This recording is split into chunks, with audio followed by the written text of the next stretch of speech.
Hello, everyone. Are you ready for another excerpt from one of my books? Today, we're going to be going back to the battle for Stephanie. And as you remember from the other excerpt, Nathan had just found out that his daughter had been taken from her school. He then went to his in law's house, but that meeting did not go well. So, driving away from his in laws, he called his brother to talk to him about the situation. That's when we pick up the story in this excerpt. Just as he ended the call, he heard the shrill screech of a police siren. Looking in his mirror, he saw the red and blue lights flashing.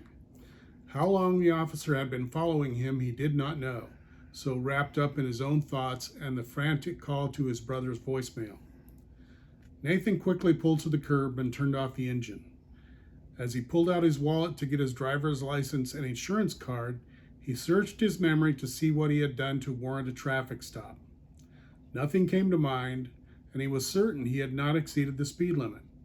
He wondered if Illinois was one of those states that made it illegal to use a cell phone while driving. With the cards in his right hand, Nathan pushed the button to open the driver's side window. He noticed the sheriff's deputy advancing cautiously with his right hand on the butt of the revolver in the holster at his hip.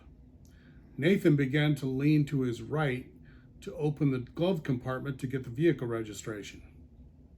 Don't make another move. Nathan heard the distinct sound of cold hard steel sliding out of leather, simultaneous with the shouted command. He looked to the left to see the deputy with his gun drawn and pointing into the vehicle from a few feet away. He was holding the pistol in a two-handed shooting stance.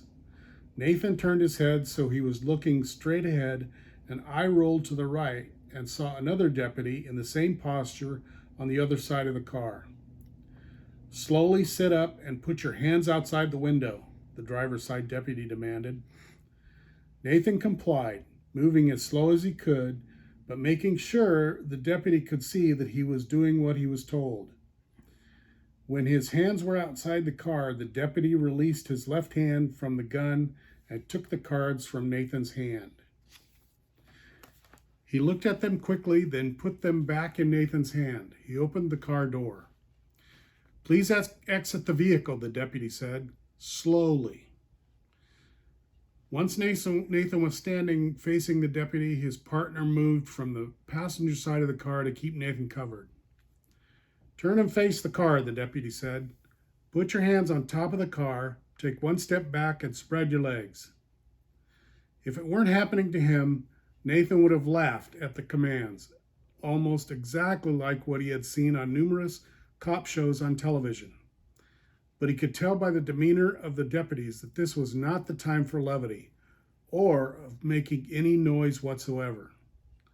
While the second deputy kept Nathan covered with his drawn weapon, the lead man frisked him with his left hand while keeping his pistol drawn but pointing it straight up to his right.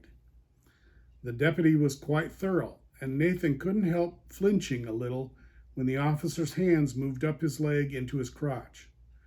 The reaction must have been normal, since neither officer seemed to notice.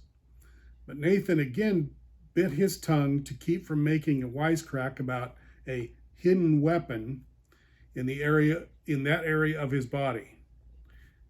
Is that a gun in your pants, or are you just happy to see me?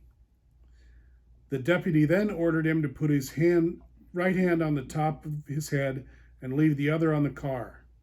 Nathan heard the pistol slide back into the holster and felt the handcuff enclose around his wrist when his arm moved down to the small of his back. Then the left hand was moved down and secured to the other cuff.